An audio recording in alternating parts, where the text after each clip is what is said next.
prestar contas de um ato de bondade em favor de um aleijado, sendo interrogados acerca de como ele foi curado, saibam os senhores e todo o povo de Israel que por meio do nome de Jesus Cristo, o Nazareno, a quem os senhores crucificaram, mas quem Deus ressuscitou dos mortos, este homem está aí curado diante dos senhores. Este Jesus é a pedra que vocês, construtores, rejeitaram e que se tornou a pedra angular. Não há salvação em nenhum outro, pois debaixo do céu não há nenhum outro nome dado aos homens pelo qual devemos ser salvos. Vendo a coragem de Pedro e de João e percebendo que eram homens comuns e sem instrução, ficaram admirados. Reconheceram que eles haviam estado com Jesus. E como podiam ver ali com eles o que fora curado, nada podiam fazer contra eles. Assim, ordenaram que se retirassem do sinédrio e começaram a discutir, perguntando: que faremos com esses homens? Todos os que moram em Jerusalém sabem que eles realizaram um milagre notório e não podemos negar. Todavia, para impedir que isso se espalhe ainda mais entre o povo, precisamos adverti-los de que não falem com mais ninguém sobre este nome. Então, chamando-os novamente, ordenaram-lhes que não falassem nem ensinassem em nome de Jesus. Mas Pedro e João responderam: julguem os senhores mesmos se é justo, aos olhos de Deus, obedecer aos senhores e não a Deus. Pois não podemos deixar de falar do que vimos e ouvimos.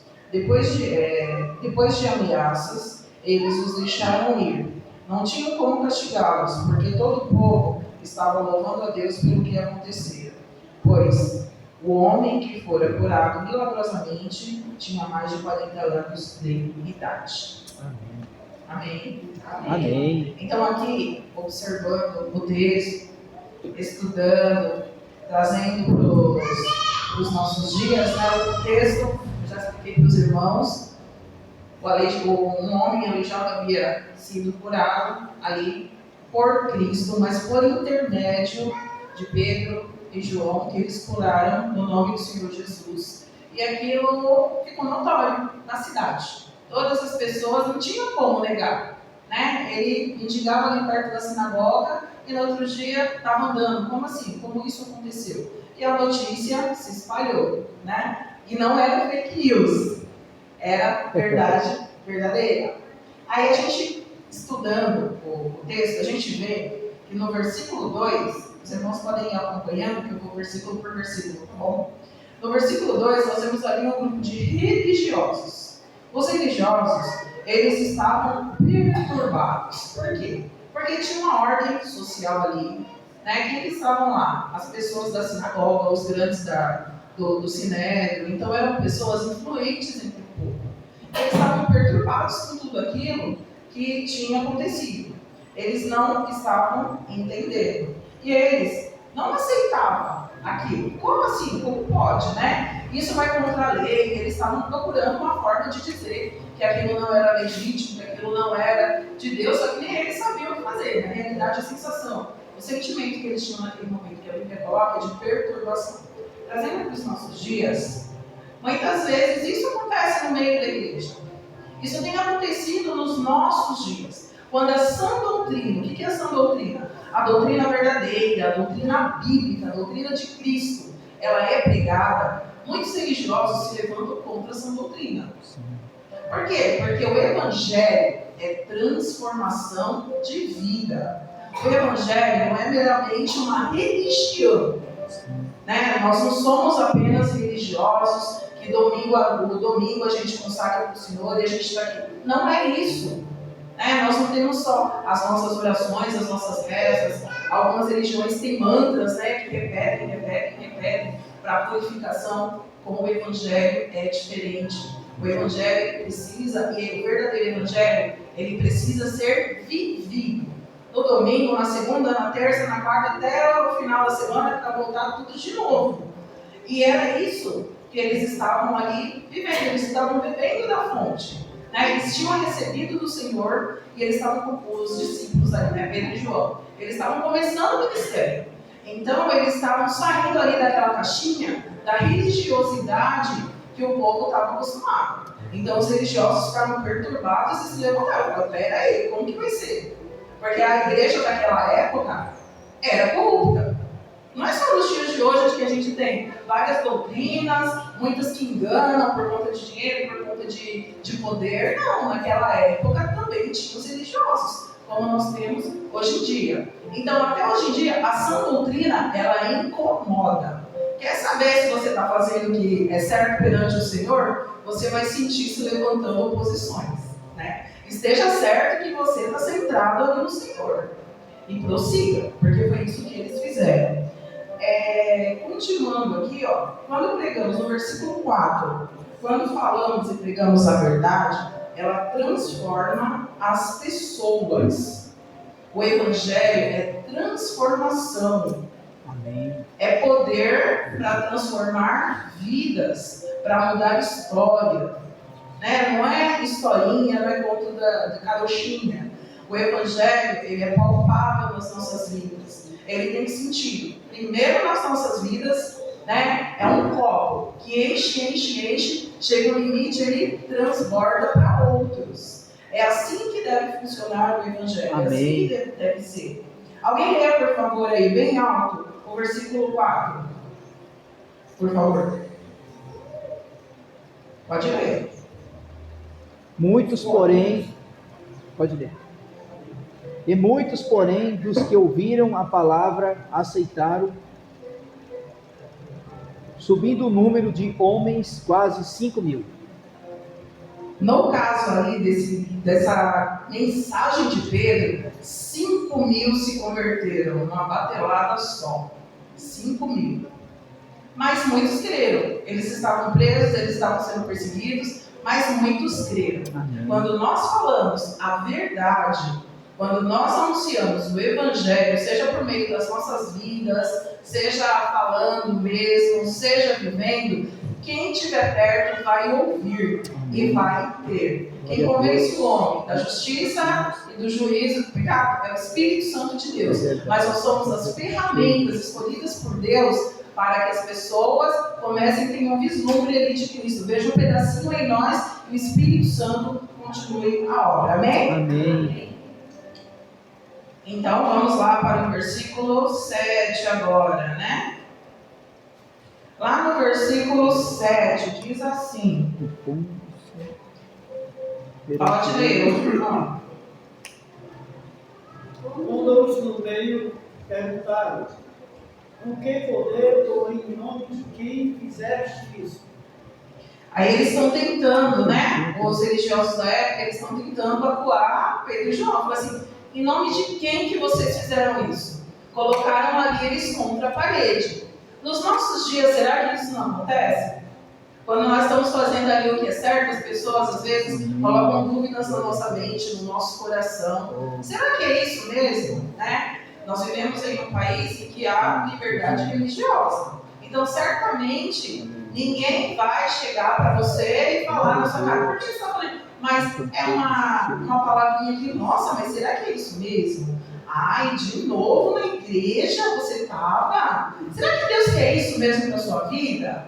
Ah, não. Eu não acredito num Deus que faz você ir no culto de manhã, isso para mim é escravidão. Né? Algumas pessoas que não entendem, que não têm o conhecimento, elas falam isso para a gente. Na realidade, elas estão escravas do pecado. Que quem não serve ao Senhor, que Ele nos chama para servir por amor, acaba servindo, não tem em cima do muro, gente. Ou você serve a Deus, ou você não serve. Quando você serve a Deus, sabe que você está servindo. Quando você acha que não está servindo a ninguém, engano seu. Você está servindo ao Senhor desse século, ao Senhor dessa época, né? E essas pessoas, elas tentam sempre ali colocar dúvida no nosso coração. Por isso que é muito importante nós sabermos a quem nós servimos. Nós servimos ao Deus Altíssimo. O Senhor Deus, Criador dos céus e da terra. Por isso que nós temos que nos alimentar, nos fortalecer a cada dia na palavra, porque é ela que vai dar no nosso coração essa certeza.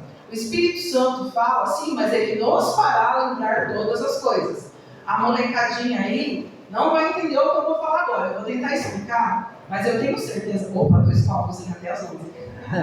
Obrigada, irmão, Deus abençoe. Mas eu tenho certeza que o pessoal mais antigo vai saber do que eu estou falando. Hoje em dia, vocês querem baixar aí no celular um jogo, quer fazer uma pesquisa aí na internet, o que vocês fazem? Vão lá no Google, no aplicativo, clica, aí leva 5 minutos, 10 minutos para carregar, se a sua internet não estiver boa, se o jogo for pesado, e é uma eternidade, né, gente?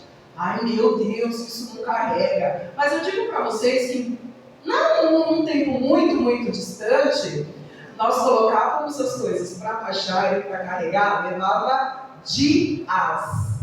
Tem noção? Quem é dessa época aí que lembra? Que você colocava lá para carregar, ficava com uma bolinha assim, ó. Quem é dessa época vai lembrar. Aí você colocava lá e achando que era super tecnológico, né?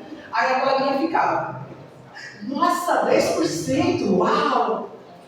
Horas depois, 50% já foi a metade.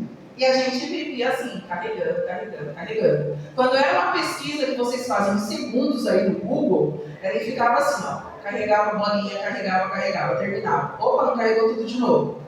Carregava.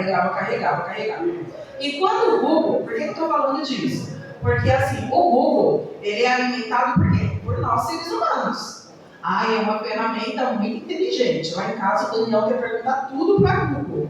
Aí quando a Google não responde corretamente, ele fala, essa Google não sabe de nada. Eu falei, claro, né, filho? Quer saber das coisas? Pergunta para o pai e para a mãe que sabe. Essa Google aí são pessoas que alimentam ela, que passam conhecimento. E às vezes passam conhecimento errado. Fico alerta aí, pesquisa, o que for pesquisar no Google, cuidado, porque lá tem muita coisa boa para enriquecer nossas vidas, mas tem muita coisa também que nem alerta, que não serve pra gente, né? Só que por que o Google fica lá carregando e busca pesquisa? Porque alguém alimentou a plataforma, alguém alimentou ali aquele local. E quando você quer pesquisar alguma coisa que ele não sabe, ele fala assim, sua pesquisa não foi encontrada. Por quê? Porque não tinha repertório. Assim tem que ser o crente. Ele tem que ter aqui, ó, a Bíblia no coração, na mente, guardada. Que no momento oportuno, na hora que você estiver passando por uma situação, na hora que você precisar falar algo para alguém, o Espírito Santo vai acionar lá quem está o botãozinho.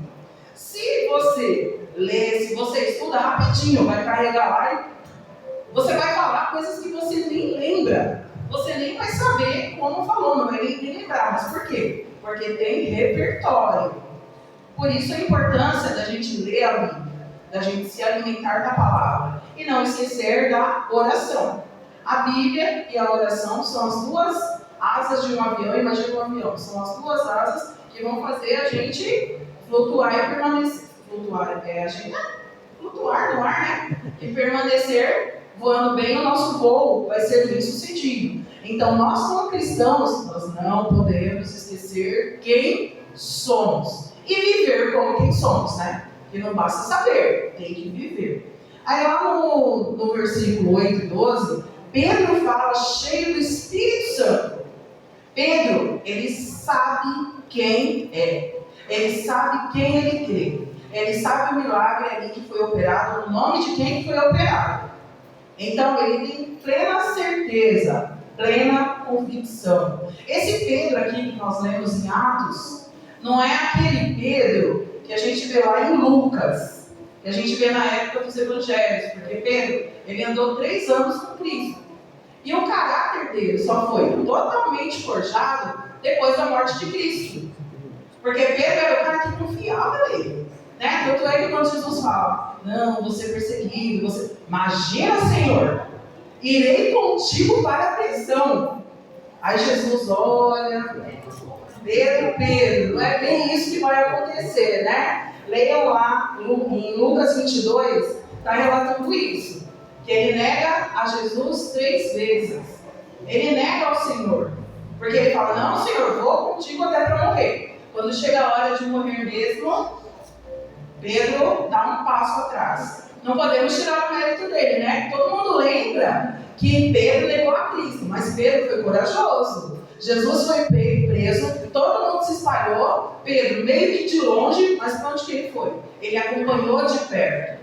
Ele foi ver tudo que estava acontecendo de perto. Ele não teve a coragem de falar, opa, estava com ele, me mata também.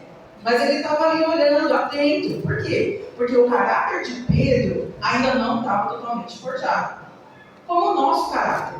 O nosso caráter, ele é forjado, o nosso caráter cristão, ele é forjado no decorrer da nossa vida. Nós não somos os mesmos de quando nos convertemos. E lá em 1998, eu me converti faz alguns dias só. Eu era uma. Eu tinha as minhas convicções, eu tinha um tipo de relacionamento com o Senhor. Alguns aninhos depois, certamente, eu sou outra. E os irmãos também são outros desde o ato da conversão. E glória a Deus por isso. Porque se são os mesmos, vamos orar mais, vamos ver. Porque o Evangelho é poder transformador de Deus para as nossas vidas. Só que Pedro, aqui, ó, continuando na história dele, em Lucas eu não achei, mas em João, está lá quando Jesus, depois que ele é ressuscitado, né, depois que ele revive dos mortos, ele encontra com Pedro e ele restaura Pedro. 3 vezes ele negou. 3 vezes Jesus pergunta: Pedro, tu me amas? Te amo. Pedro, tu me amas? Te amo. Pedro, aí é linda essa parte. Pedro, tu me amas? Aí Pedro já começa a chorar. Eu já imagino na minha mente o Pedro sanguíneo até os prantos. Senhor, chorando. Senhor, você sabe de todas as coisas. Ele já reconhece que o Senhor sabe de todas as coisas. O Senhor conhece o meu coração. O Senhor sabe que eu te amo, Senhor. Naquele momento ele já entendeu a dependência dele do Senhor.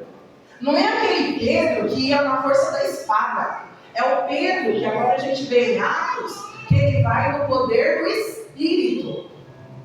É no poder do Espírito que ele vai.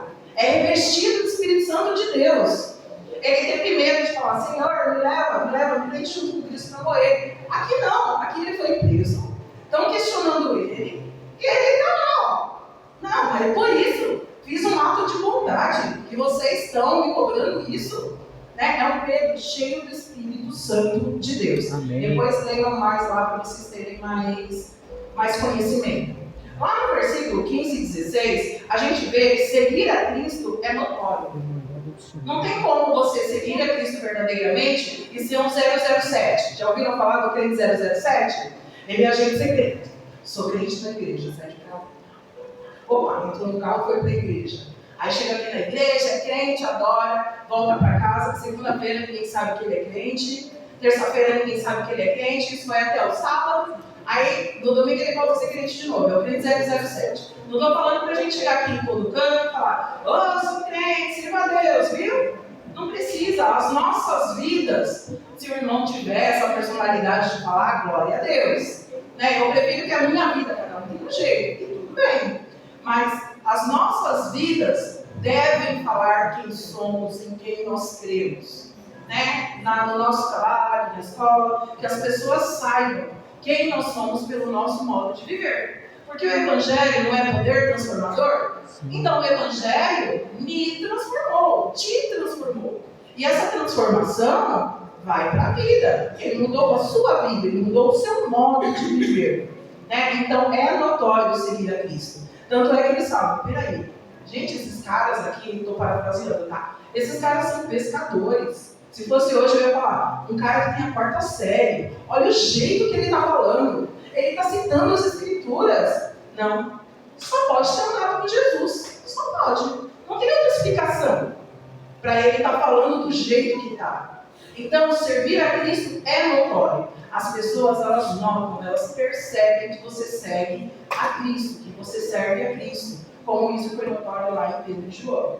Tá? Aí no versículo 18, eles tentam calar ele, dando uma ordem, né? Falando para eles: ó, tudo bem, é verdade, tudo isso, na realidade eles aceitam. Mas vocês param de falar desse Jesus aí. Vocês vão causar muita confusão aqui em Jerusalém, para. E o que eles falam?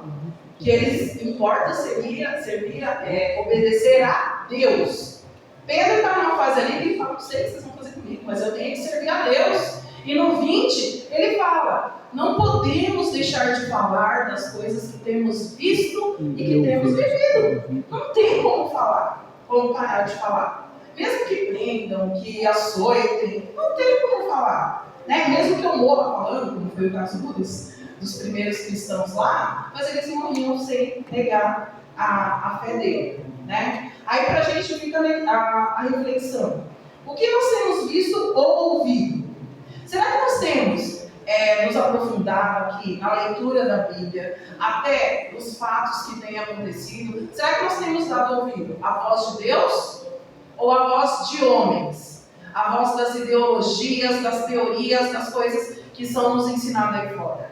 A quem nós estamos ouvindo atualmente? Fica a pergunta aí para mim e também para vocês. Amém. Né? Nós sabemos verdadeiramente quem é Deus?